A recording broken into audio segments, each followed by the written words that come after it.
mikakatano ezanga te ezala toujours parce que soko zo sala eloko omoni pe moi bitumba te se o sala eloko te yako bato ba préparer mariage so eza na combat te se eza libala te donc musala nyonso muto akosala so mo bachango miso ekomi na combat ekomi benda bika ndeka balobaka c'est que il faut persévérer na eloko wana c'est que eloko wana eza bien et eloko wana eza na bénédiction na kati tokutani pe na makambo ebele surtout makambo mwasi ya kote ya te nga na kota nango mingi po naza mwasi oyo nzambe abimisinga makasi na ba dimension moko ya makasi na kati ya mboka na biso oyo kelelo ba stade tondi esanzi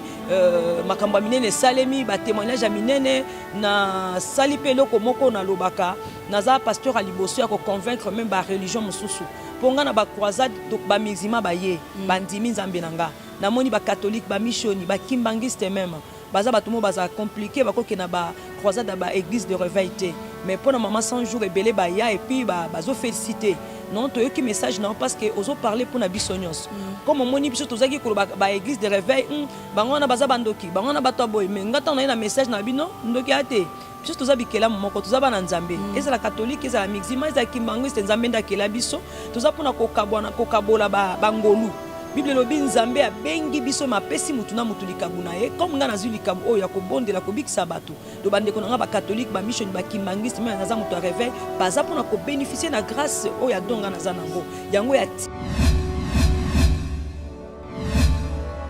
bokende mokili mobimba boyesa bato nyonso bayokoli nanga yesu atindi banani bato nyonso te soki okende kosala ko évangéliser okotika mibasi aussi mibali non do soki toke totei bato comme nazoteya sikoyo mutu mosusu akabongoli motema azwi bien akoprêche tokanga ye te comme yo mwana mwasi ozwi likabo kozwa mpe likabo akoteya bakanga yo te de eloko wana naza koencourage basi nyonso batelema so oza na ministère même oza na église ya pasteur aloba o bateyaka te telema malamu kutu bima parce que faut servir nzambe yesu aza koya akotuna biso badon apesa biso tosaleli yango nini nzambe apesi odo ya guérison ya koprêche apesi odo ya koprophétiser yo kangami kaka balobi nasala mosala te non totika bato basala mosala eza na basi eza pe na mwasi mutu aza na ministère oyo aza na appel comme mibali nyonso bazaka na appel te mibali nyonso bazala pe na ministère te ndemo pe na basi ya ministère bazali oyo pe ba non ministère pe bazali donc eza nango eloko te koki koempêche mutu ndonga kutu ekota nga te etala nga te nga so na bi mibali balobi ke biso tovanda kimia nga esala mibali nde bavanda kimia biso toloba po biso nde totindamaka yesu alobi na mwasi kende koloba na bango soki yawe nzambe abateli mboka te nyonso tosali mosala nini ya punda defo nzambe likolo abatela mboka na biso ye moto akosala ke bobola pe pasi ya minyoka bakongole sani elongo e moto omona pe bapaya banyokola bato bakongole bazonyokola ozomona biloko wana fo mboka na biso pe ezwa pe changement kongole pe akoma pe na valeur totambola bamboka ebele mokomi kaka na boye na bafrontière mosusu bazolekisa yo nani Brazzaville leka yo nani Gabonais leka Congolais botelema nano wana mpona nini tosala nini ozo comprendre il faut biso tozwa pe valeur wana mpona mboka na biso pe tokoma pe bato yango tozosambela nzambe tozolelepa nzambe nzambe asitope bambonge nzambe asitope makambo ezopesa kolongola valeur ya congolais nzambe na biso asalaki bakongolais batelema naza na message moko nasali na fondation congolaise élargit ta vision ozomona il faut bato bamona mosika totikala kaka te kofinga baninga kokritike kotonga kaka kabelanga sunganga non mutu na mutu fo yeba komizwela mokumba avant tozela président mboka atia lobo po président koliesa biso nyonso te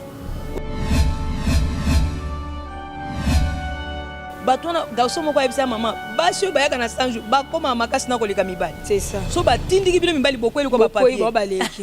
donc bayaka bazana posa o place a hotelema te akomaka ayoka ata mongongo ya mama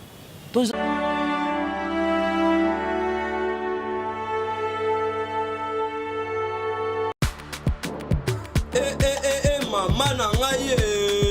fongola matoi oyoka lisolo mwana londe mama Gisnovit ameme biso ya solution mpona loposo ya nzoto na biso yo moto obeti ya batampo esalaki 15 20 ans esilaka te mwana Londres alobi solution ezwami somba kaka Gisnovit pakola na nzoto na yo na ismen ya pamba nzoto ekokoma lekeleke pwete mwete gu balapa solution ezwami mpona baposo ya nzoto na biso kobanga te yo moto osala 15 à 20 ans tampo esilaka te mikusa na nzoto makodia mapalata bokono nyonso oyo etali poso ya nzoto na yo Gisnovit eye na solution eye na solution mwana Londres aye na solution kobukana te livraison nango eza partout dans le monde kobukana te ndeko na ngai solution ezwami bona kozwa biso eza nango facile plus 44 74 24 025 437 na bandeli lisusu plus 44 74 24 025 437 balapa.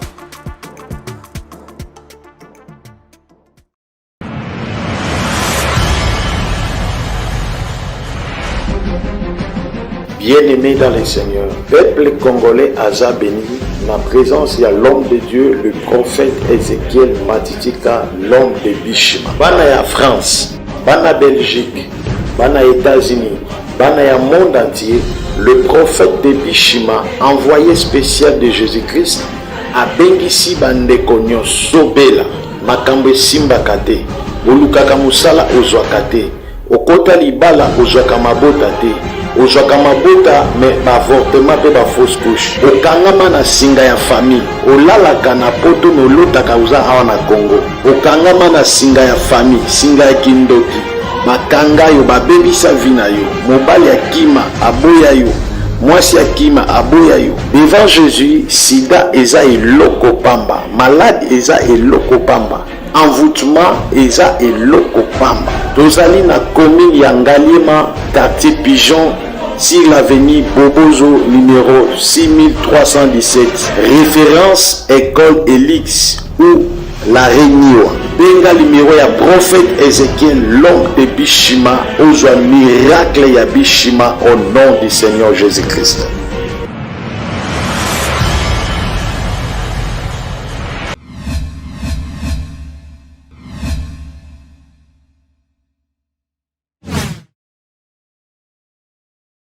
Mbo télévision balandia nouvelle tendance télévision balandia Alain de la télévision. Merci beaucoup de la confiance et fidélité au pays Sarabiso. Vous avez toujours branché na site na nouvelle tendance télévision. Nouvelle tendance télévision et c'est et mais ça n'a que c'est Sabino na émission ndenge en tout cas ba invité au ba c'est Sarabino lokola lelo toza na moko ya basali na Nzambe mama Esther Malela mama 100 jours de babengaka donc na ine to ko beta li sur la 100 jours ezali ko ya kala mingi te awa akobeta na biso ko leka ndenge nini pe eleka ndenge nini to ko bénéficier na ni na 100 jours wana nele to ko beta masolo ti na sukaya émission oyo. Bonjour maman. Bonjour Yaya.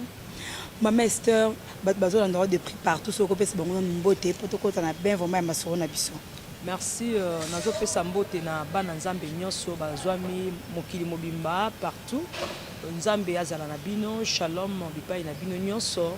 Nayebi ke moi tango pe moi ngonga tout monde na quitté et sali ke tout sali ba 100 jours il y a 10e na 11e édition libanda ya mboka et permettre lelo ke tous en la kati ya ville ya Kinshasa ou tout ça déjà na 12e édition auto ko clôturer kala mingité le 28 décembre déjà samedi et koya kuna po ete bino boya ko zokaka mapamboli na bino na momesano Nzambe atika ka biso te ke année si la bongo depuis janvier au leli jamais na décembre tika na kolela voilà. Ok, merci beaucoup maman. Maman na bato balinga kayo na bato ba yeba pe le banzambe po na yo sungo mabota na bango oyiko yebisa biso mama Esther abotami wapi akoli wapi pe atangi wapi. Si aya Nzambe azwa lokumu na yebike na loba mwa mingi témoignage nanga pe na yebike belé mokili mobimba na ngolu ya Nzambe o déjà ba yebi mama 100 jours naza moko na botami na libota ya basali na Nzambe. Maman nanga aza moko ya ba servante minene na fait pas Nzambe malamu ya pe moko ya église obiso tobimeli papa nangai aza moko mapinga militaire mais asi atika biso molimo na epe manakimia naza moko oyo na koli na makambo italika Nzambe nde na pesa témoignage que na âge déjà 10 ans maman zaki déjà ko au salela Nzambe vraiment na l'excitant nanga mingi na ba prière na l'excitant nanga mingi kaka na ba ecclesia. Nazwa petango oyo papa nanga zai ko bundana kindata ko tanga kelasi vraiment na koma kikutu na ba niveau moko te esengeli parce que vie nanga zai kaka na kati ya permanence soki na yeba makamu susu oyo molimo na Nzambe nde tangi sanga o bato bakolo balelo boyebi mama za nango euta wapi euta mingi na molimo santo do apesanga maele belé atangi sanga kotanga atangi sanga kokoma apesanga boyebi oyo peut-être mokili okai kopesa ngai yango te na oyo nyonso tokomi lelo nzambe asali biso na banzi ke témoignage na ngai epesaka mpe elikia na bato bakozala eloko pamba oyo aloba na kokende wapi na osuka wapi ngai oyo ntina te na mokili eza koya biso mpunga na ye papa na ngai azali kotuna bi mwana na ngai kito bwasa nini comme aza omona bana mosusu nde baza ozala me ngai kaka bapriere mambo ebelebele nde azali kotuna me tant tokoli biso nyonso esali keka na mwana oyo bazali koyeba sansa vie te ngai nde nakóma lelo bakoloba likondi kua nakomi mpe kosunga libota na ngai nakomi vraiment kosalisa na sens ke likabo ya nzambe oyo eza kati na ngai epesi ngai valeur nde mo mpe na bandeko mosusu balanda biso peut-être ozoyeba sansa vie na yo te na osenga yo okangama na nzambe mpo nzela facile oyo ekoki kochanger vie ya motu ekoki kopesa kimia to assurance ya bomo ya motu ezaka nzela Jésus Christ de Nazareth yango moni tokobi kosalela nzambe ekomaki na bangonga oyo esengelaki ke baconsacre ngai atake moponami oyo nzambe aponaki mpe nzambe abengaki mpo motu jamais akomaka na ministère mais motu abotama na ministère ndenge nzambe alobi na Jérémie nayebaki outa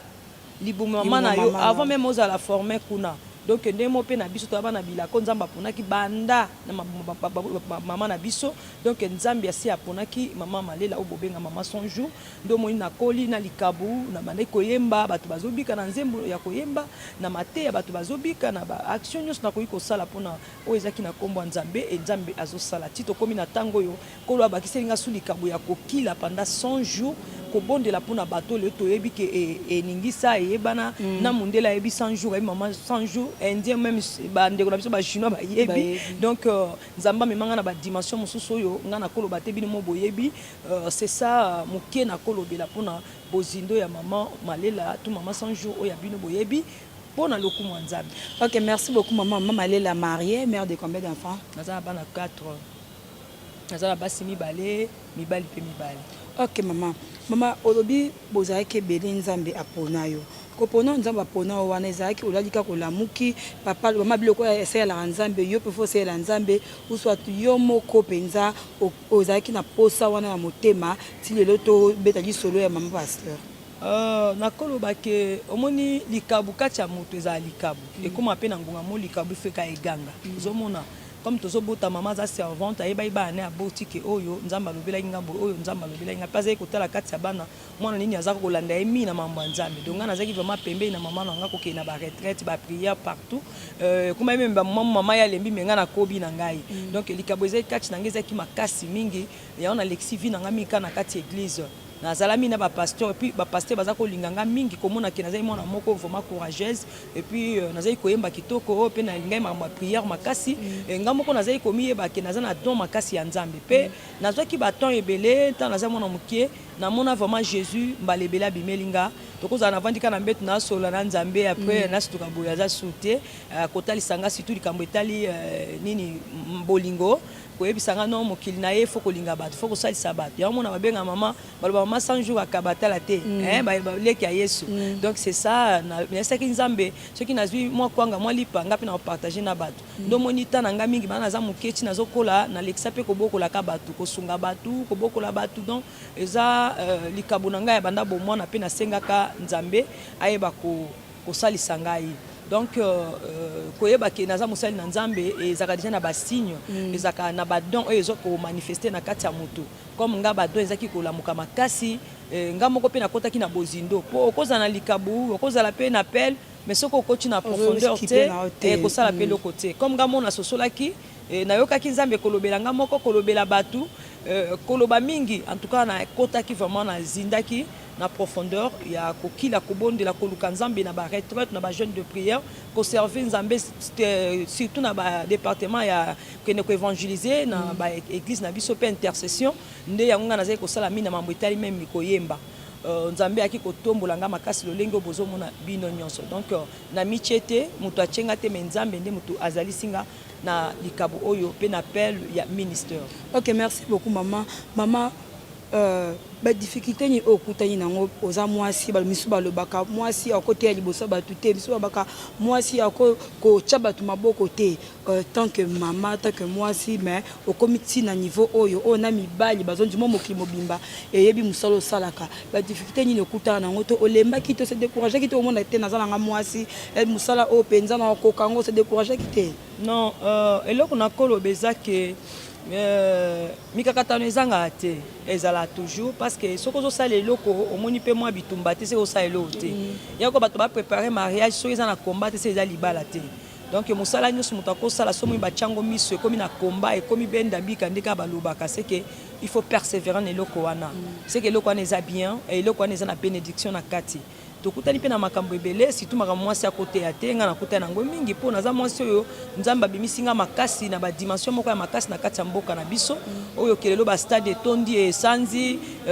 makambo ya minene esalemi batémoignage ya minene nasali mpe eloko moko nalobaka naza pasteur ya liboso ya koconvaincre meme bareligion mosusu mpo nga na bacroisade bamusulman baye bandimi nzambe na nga namoni bacatholike bamisioni bakimbangiste meme baza bato mo baza compliqué bakoke na ba croisade ba église de réveil te mais pour na maman 100 jours ebele ba ya et puis bazo féliciter non to yoki message non parce que ozo parler pour na biso nyonso comme moni biso tozaki ko ba église de réveil bango na baza bandoki bango na bato boy mais ngata na message na bino ndoki ate biso toza bikela moko toza bana nzambe ezala catholique ezala musulman ezala kimbangiste nzambe ndakela biso toza pona kokabola bangolu Bible lobi nzambe abengi biso mapesi mutu na mutu likabu na ye comme nga nazwi likabu oyo ya kobondela kobikisa bato do bandeko na nga ba catholique ba mission ba kimbangiste mais naza mutu a réveil baza pona ko bénéficier na grâce oyo donga naza nango yango ya tira bango nyonso pe ba ya batatu la pe nzambe na ngai besoin le kwa liboso mutu mo akocha tembete lelo na ba croisade ko koti na stade okuti catholique ya zawana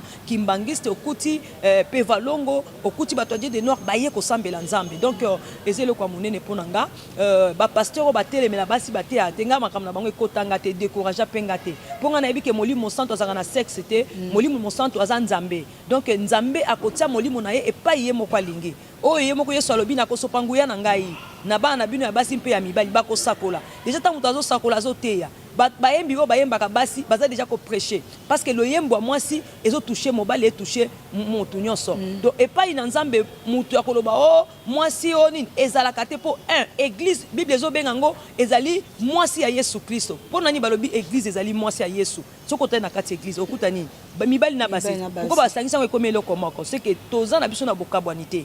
ya mibale bible eza koloba nini bokende mokili mobimba boyesa bato nyonso bayokoli nanga Yesu atindi banani bato nyonso ce qui est ko sala ko évangéliser okotika mibasi aussi mibali non donc ce qui toke to tei bat comme nazo te asikoyo mutu so ka bongoli motema azui bien ko prêcher to kanga ete comme yo mona mwasi ozui likabo ko zapeli likabo ko teya ba kanga yote de eloko wana nazo encourager ba signonso ba telema so oza na ministère même oza na église à pasteur alobao ba te yakate telema malamu kutu bima parce qu'il faut servir nzambe yesu azakoya akotuna biso ba don apesa biso to saleli yango nini nzambe apesa don ya guérison ya ko prêcher apesa don ya ko prophétiser yo kangami ka balobi na sa musala te non totika bato basala musala eza na basi eza pe na mwasi mutu aza na ministère oyo aza na appel comme mibali nyonso bazaka na appel te mibali nyonso baza pe na ministère te ndemo pe na basi basa ministère bazali o pe ba non ministère pe bazali donc eza nango eloko te ko empêcher mutu ndonga kutu ekota ngate etala ngate ngaso na bi mibali balobi ke biso to vanda kimia ngana sa mibali nde ba vanda kimia biso to ba po biso nde to tinda maka Yesu alobi na mwasi kende koloba na bango po mibali ba mona liseko kwa Jésus te likoloka ya batembe balinga yoka ka batemba mibali o ebanda kala mbaye ko ebisa bango ke Yesu aseki mwasi akutai na nzambe ba tembe mais ça qui vérité yango moni temba mibali eza biloko ebanda kala donc ya makambo basi bakokota ngo te ba la décourager te donc to te à Jésus Christ barrière ezate pe ki c'est le zate mibali bino nde bovanda kimia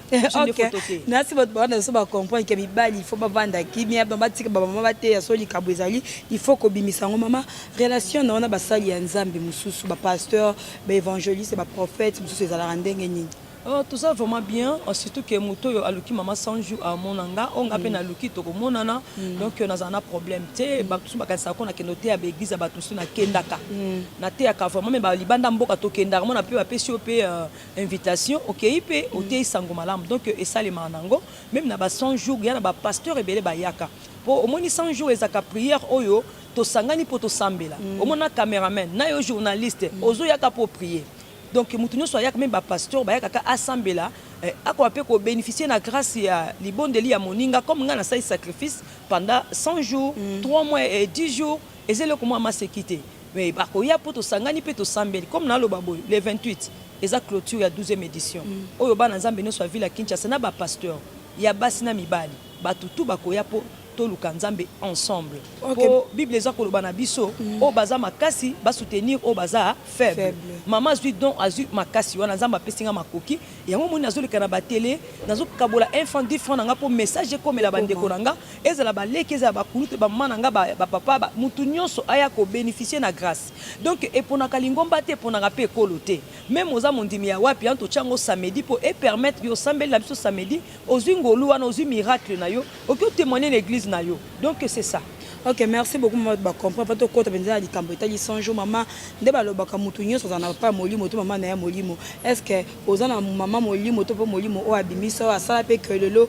o bakisa un plus na don on Nzamba pesa. Oui, nazana ye na kozanga été donc na botami na fait pas konza même malam et comme na moment ba consacrer nga se nazana papa molimo oyo a consacrer nga nazana ba sala Nzambe belé oyo ba pambola ngai. Donc c'est ça, bazana bango. Ok, merci beaucoup maman idée à 100 jours.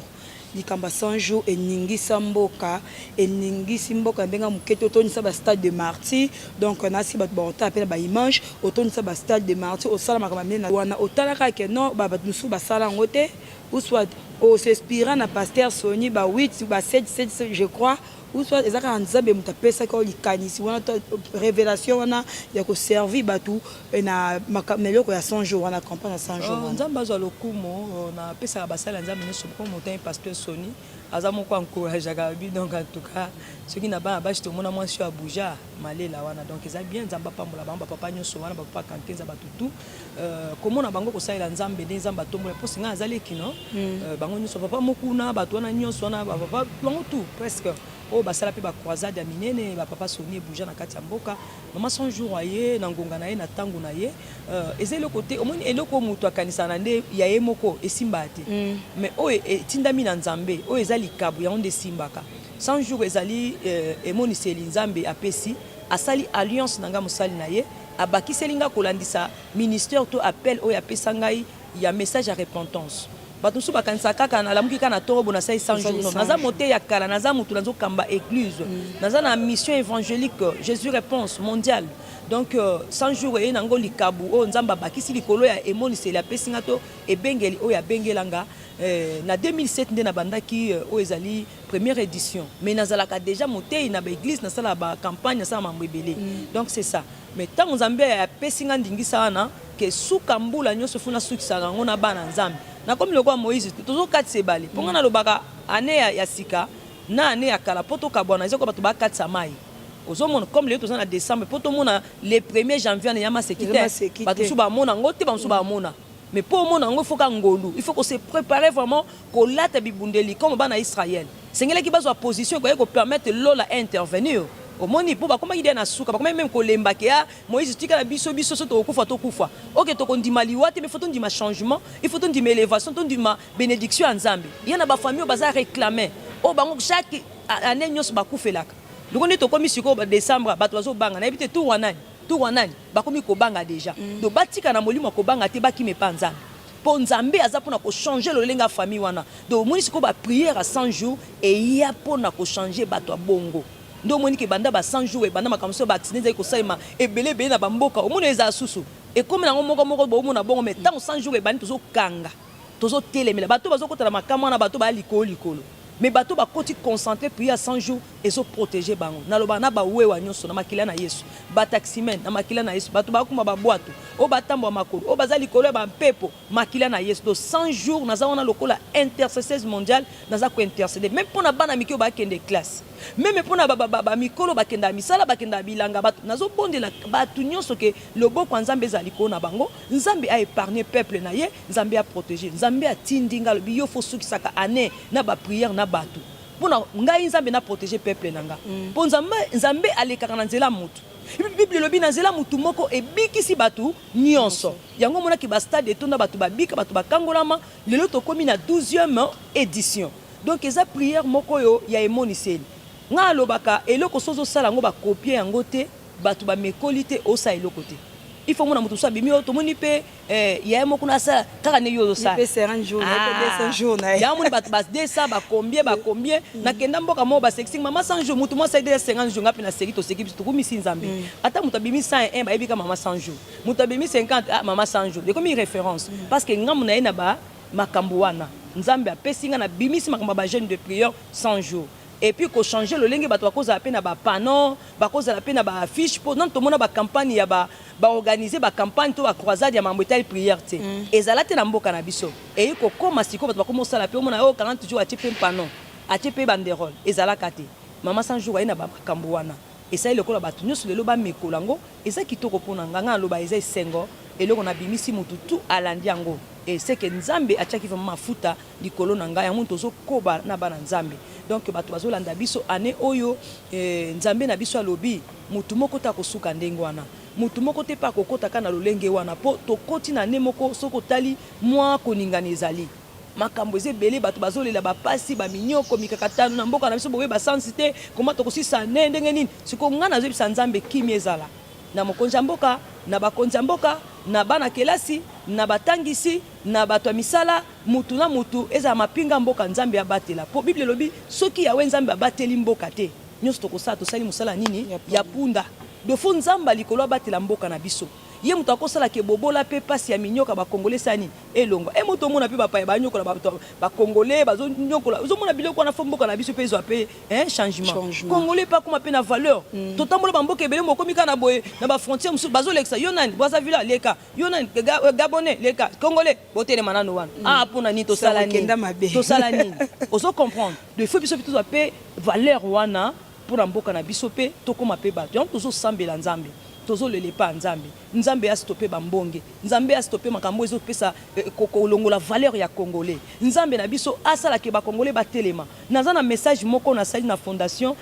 congolaise élargit ta vision ozomona il faut batu bamona mosika totika la kaka te kofinga baninga ko critiquer kotonga kaka kabelanga sunganga non mutu na mutu faut ba komizu la mukumba avant tous la président mboka atia lobo po président ko liesa biso nyonso te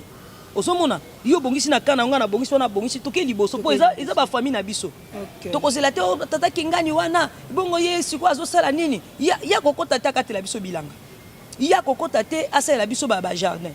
osomona do suki mutu na mutu atemi comme na kenda na Chine na mona bandeko na biso ba chinois comment bazo travailler na bana mikena mikolo bazo sala musala do chinois oyo azana nzala zate pourquoi parce que bazo travailler je crois que nzambe ya 100 jours akopesa biso makasi po mutu na mutu akokomizwa mukumba okoma pe na musala na yo ezo répondre ozwi pe libala yo mutu balaka te ozwi pe kobota oboti pe bana po bana basungolo bi po lelo ebele baza ba stérile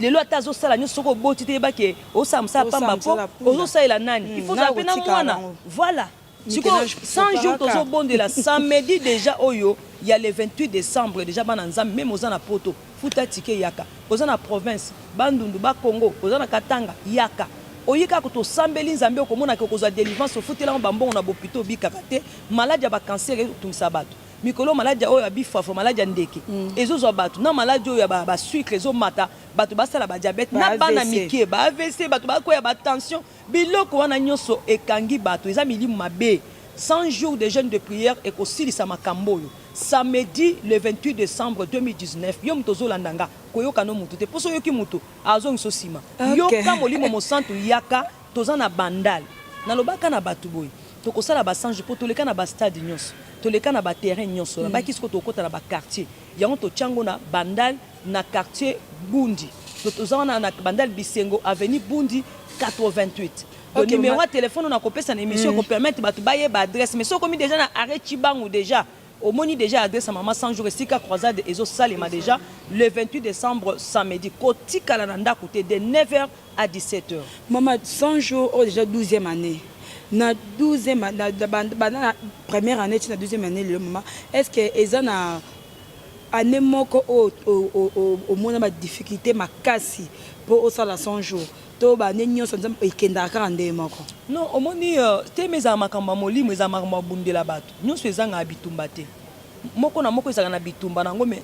nzambe apesa biso ka victoire parce que ezaka ngate mutu na salaka nzambe nda salaka à travers servante ngana zakaka instrument donc natika kanzambe ya mema ndenga azomema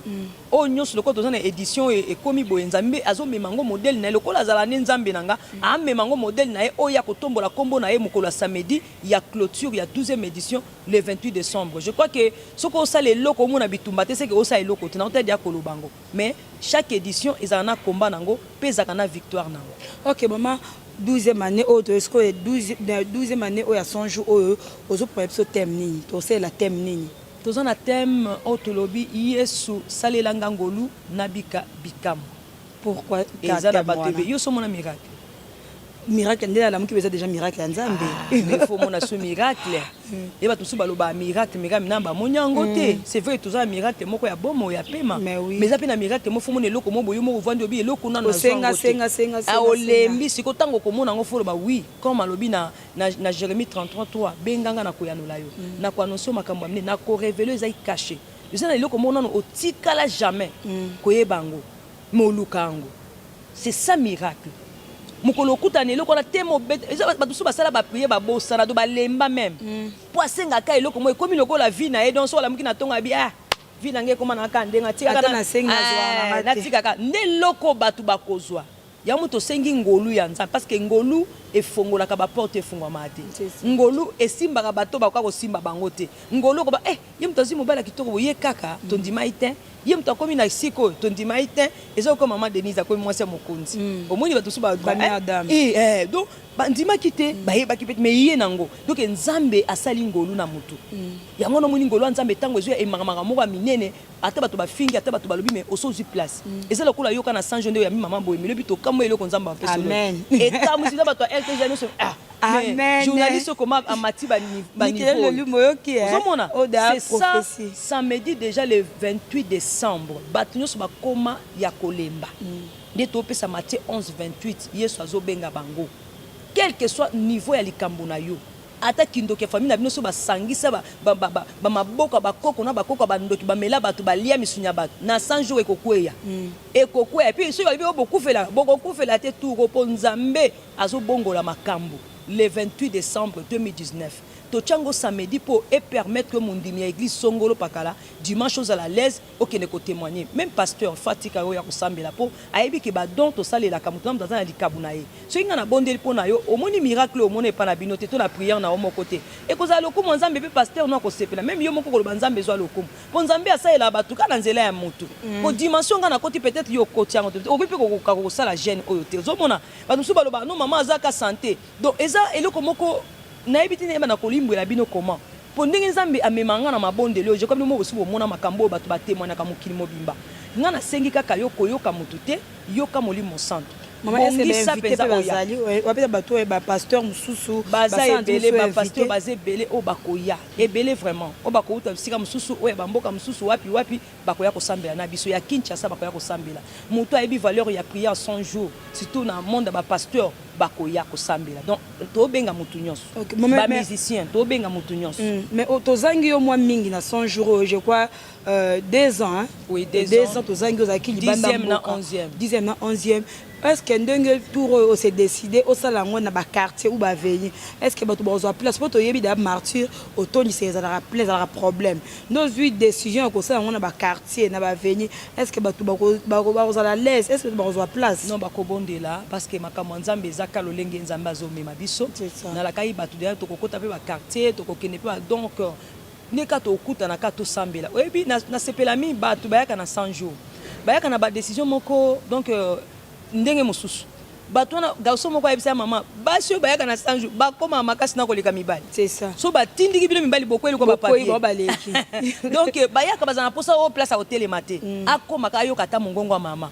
tozoka ayoka kana zo ba déclaration yandi makana kana batu babika ka bongo yaya na mona mwana mwasi mona auto sala ke faito sa na triomphal mais to yiko sa ngona inga na veni inga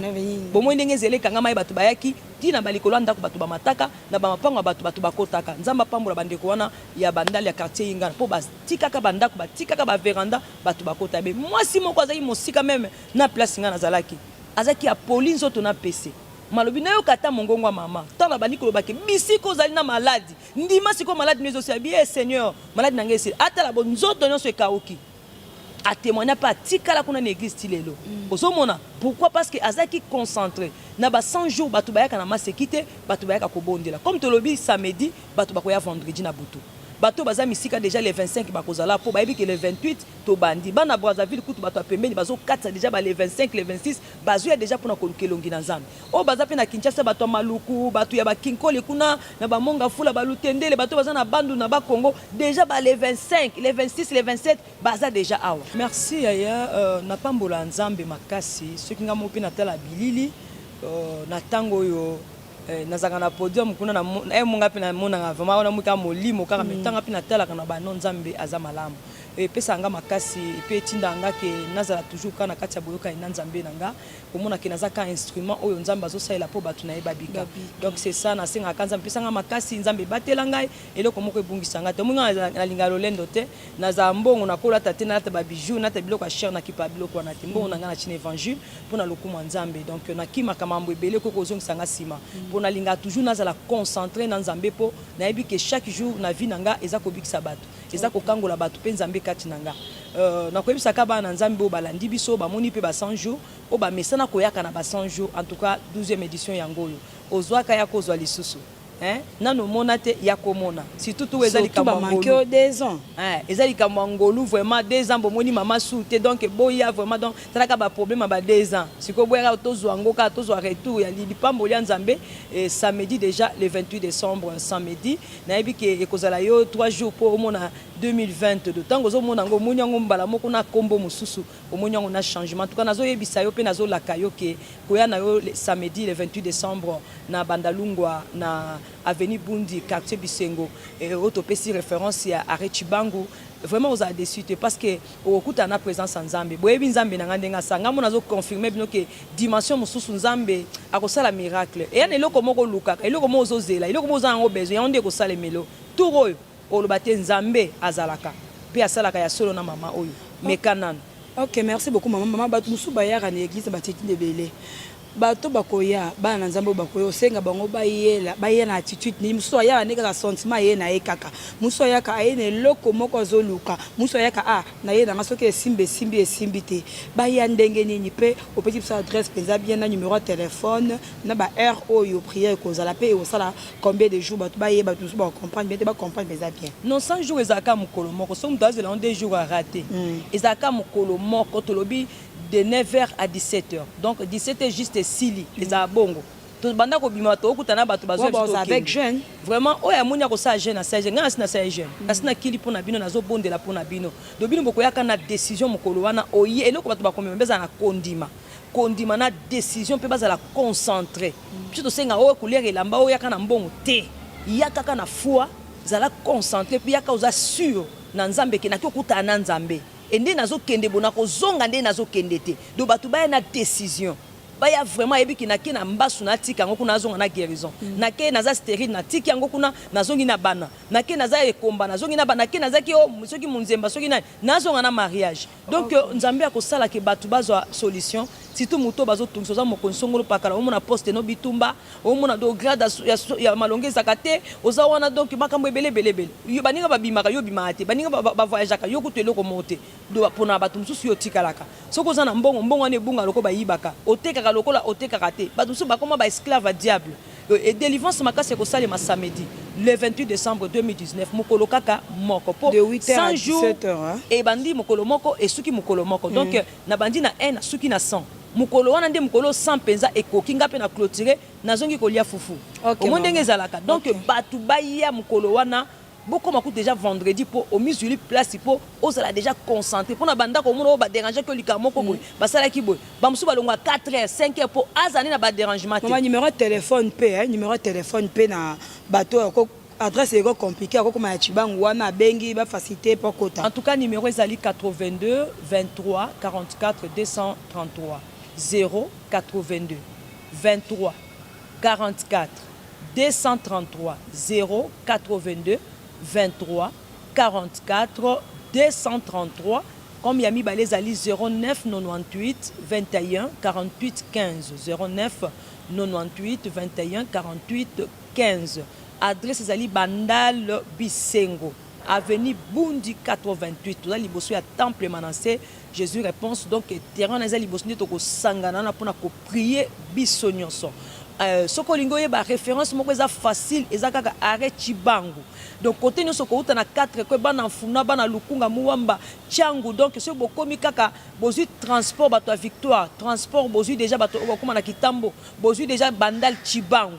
bakitioka na arrêt Chibangu beaucoup de déjà panneau et puis to kocha sécurité ba protocole ba kozala wana en face ya kini marché eza place à kobunga te donc boya vraiment ebelé même oza mopaya o komi na kati ya mboka oyo Kinshasa esika nzambe azalaka ezaka musika te bayebaka kaka tuna kaka mutu nyonso komi na bandalungu eza mama 100 jours wana boyebiye bakoyebiso bayebiye donc arrêt Chibangu eza taximen nyonso to mutu a moto atiko na arrêt Chibangu ya Bandal en face à Kini marché samedi le 28 décembre oh déjà tous ceux qui les 6 kalamingi te tokoma le 28 boya ebele de 9h à 17h pasteur na yo apekisa ote mutu moko atelemelo te église na yo etielo bakal te eza likambo te ke kokabolona église e kabolona pasteur te e kokabolona famille te e likambo ya kobika yo moko pour témoigner nzambe akelaki yo à travers likambo atie na mama malela comme intercesseuse naza mobondeli pona mutu nyonso pona ekolo nyonso pona kimbanguiste catholique mission église de réveil batu nyonso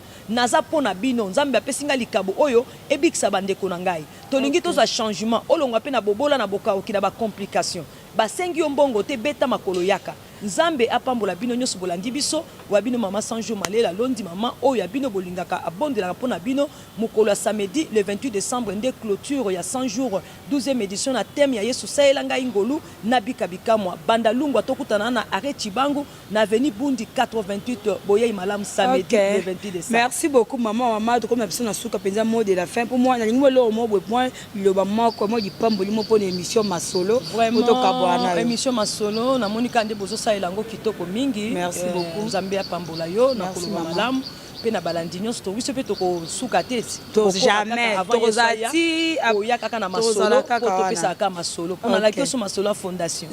masolo fondation pezali OK wa to beto ngo prochainement na maman merci beaucoup maman na répondre invitation na biso en tout cas na bi question jour et le kabien pe na part na na bengi bino boya kozwa bénédiction ono bozwa te merci na Michel-Ange Leloume réalisateur de l'émission oh pourquoi pas à Cédric Kapangu et à Gédéon merci beaucoup pour notre ma caméra, en tout cas, l'image de Kitoko Makasi. Merci beaucoup à Alain Dele, merci beaucoup à Maman Liane Mbala, à Papa Gaston Kelelo, Pébignon Soubolandi, Bissouboza a toujours branché Nouvelle Tendance Télévision. Bye bye.